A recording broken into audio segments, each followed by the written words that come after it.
Hello everyone, आप देख रहे हैं नॉलेज हाउस और मैं सोनू कुशवाहा आपके लिए लेकर आया हूं सोलर पैनल पार्ट 2। तो इस बार मैं आपको सोलर पैनल की A to Z सारी नॉलेज शेयर करने वाला हूं जो आप लोगों के लिए बहुत हेल्पफुल होने वाली है। तो चलिए सोलर पैनल को फुल डिटेल के साथ समझ लेते हैं। तो हमारे इंडिया में 4 टाइप के सोलर पैनल देखने को मिलेंगे। इनमें जो सोलर सेल लगे हैं उसमें एक सोलर सेल 4.5 वोल्टेज से लेके 5 वोल्ट तक बनाता है। सोलर पैनल 12 वोल्ट के साथ साथ 24 और 48 वोल्ट के भी होते हैं। सोलर पैनल 25 डिग्री से 50 डिग्री टेम्परेचर तक ही अच्छा वर्क करते हैं। इन पैनलों की लाइफ 25 साल होती है। सोलर सेल का इंपोर्ट बाहर से किया जाता है और पैनल की असेंबलिंग इंडिया में ही होती है। सोलर पैनल की कार्य क्षमता में 2% साल की गिरावट आती है। सोलर पैनल सुबह 8 बजे से शाम के 5 बजे तक अपनी फुल कैपेसिटी के साथ बिजली पैदा करते हैं। सबसे पहले नंबर पे आता है पॉलीक्रिस्टलाइन पैनल। ये पैनल नीले कलर का होता है और ये इंडियन मार्केट का सबसे मशहूर सोलर पैनल है। और इसका मशहूर होने का कारण है इसका रेट सबसे कम होना।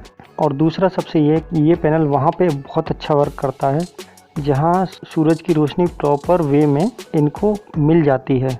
ये सब होने के बावजूद भी इसमें एक बहुत बड़ी खामी भी होती है। वह खामी है इसका कम लाइट होने पर या सूरज की रोशनी ना होने पे, मौसम ख़राब होने पे या इस पैनल पे परछाई आने पर ये काम करना बंद कर देते हैं। अब बात करते हैं दूसरे पैनल की। ये है मोनोक्रिस्टलाइन पैनल। ये एक बेहतर क्वालिटी का पैनल माना जाता है। इसके सोलर सेल ब्लैक कलर के होते हैं। ये सोलर पैनल हर मौसम में कार्य करने में सक्षम है। इन्हें मोनोपर्क के नाम से भी जाना जाता है। इसमें खासियत ये है कि ये 20 से 25% अधिक बिजली का उत्पादन करते हैं। हालांकि ये थोड़े से महंगे रहते हैं। आइए अब बात करते हैं तीसरे नंबर के सोलर पैनल की, जिसका नाम है mono PERC half cut solar panel. इस सोलर पैनल में जो सोलर सेल लगाए जाते हैं वो हाफ कट करके लगाए जाते हैं और इसमें सोलर सेल की संख्या दोगुनी रखी जाती है। इस सोलर पैनल में ये खासियत रहती है कि अगर इसके एक पार्ट पर लाइट पड़े और एक पार्ट पर छाया पड़े तब भी ये काम करता रहता है। यह 2 पार्ट में बनाया गया है और इसमें जो सोलर सेल लगे हुए हैं वह आधे होने के कारण इसका टेम्परेचर भी कम रखते हैं, जिससे कि यह बेहतर तरीके से बिजली बनाता रहता है। आइए अब बात करते हैं चौथे नंबर के सोलर पैनल की, जो है मोनोपर्क बाईफेशियल पैनल। हालांकि ये चौथे नंबर पे है लेकिन ये नंबर 1 की श्रेणी में आता है क्योंकि इसकी बिजली उत्पादन करने की क्षमता बहुत बेहतर है, बहुत बढ़िया है और ये हर मौसम में काम करता है। इस सोलर पैनल में फ्रंट और बैक दोनों साइड से बिजली का उत्पादन होता है और इसमें एक खासियत और है कि इसके ऊपर अगर बर्फ़ भी जम जाए तो भी ये अपनी एक साइड से बिजली बनाता रहता है और ज़्यादातर बड़ी बड़ी कंपनियों में इसी का यूज किया जाता है। पर यह सोलर पैनल थोड़ा महंगा रहता है लेकिन बेस्ट क्वालिटी का सोलर पैनल अभी तक इसी को माना गया है। हालांकि अभी इस पर रिसर्च और भी चल रहे हैं और साथ में और भी सोलर पैनल आने वाले हैं। चलिए अब बात करते हैं सोलर पैनल की क्वालिटी की।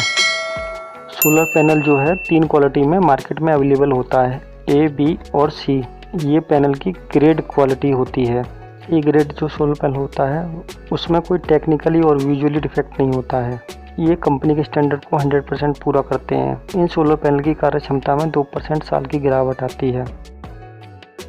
बी ग्रेड का जो सोलर पैनल होता है उसमें फॉल्ट ये रहता है कि उसे अगर 1 मीटर से देखेंगे तो उसमें डिफेक्ट दिखने लगते हैं, जैसे कि टोटल सेल लग रहे हैं उसमें 2-4 सेल या 10-5 सेल और कलर के लगे हों, या सोलर पैनल में कोई पीले कलर का बिंदु टाइप कुछ ऐसा हो, या उसमें कोई माइक्रो क्रैक हो सकते हैं, या फिर उसमें जो चांदी के टाइप का तार होता है वो मिसप्रिंट हो सकता है या उसका तार टूटा भी हो सकता है।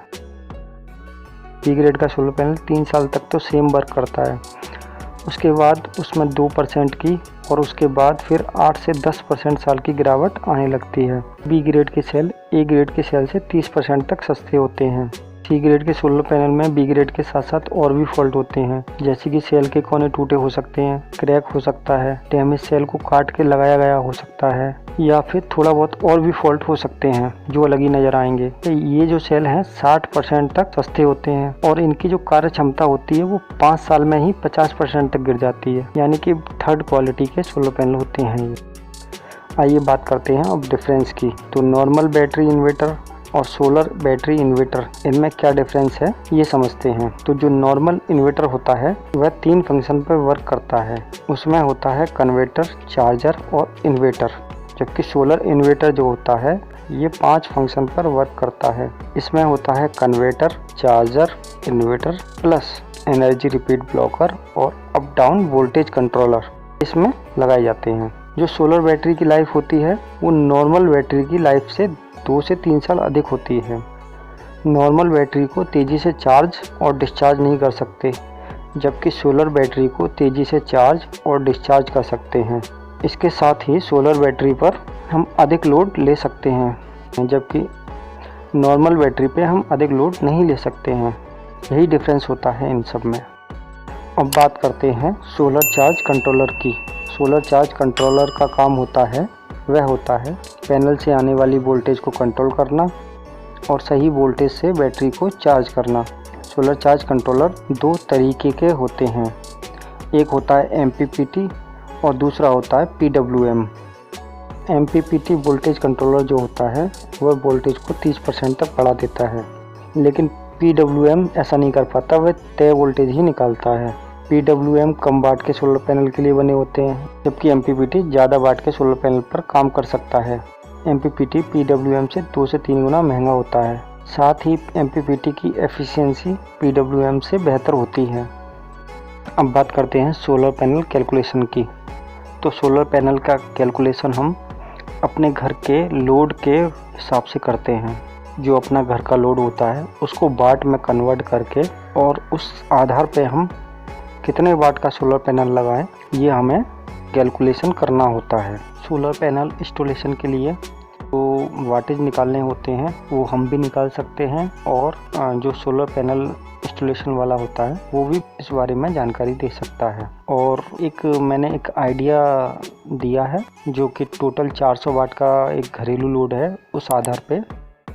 तो अब बात करते हैं सोलर पैनल लेते समय किन किन चीज़ों का ख्याल रखना है। तो नंबर 1, सोलर पैनल को खरीद रहे हैं तो ये देखें कि उस पर टेम्पर्ड ग्लास लग रहा है या नहीं। नंबर 2, ये देख लें कि सोलर पैनल का फ्रेम मजबूत है कि नहीं और एल्युमिनियम का फ्रेम होना चाहिए। नंबर 3, उसमें जो सेल लगे हैं वो पोली हैं या मोनो हैं या B ग्रेड के हैं या C ग्रेड के हैं, इसको भी चेक करना चाहिए।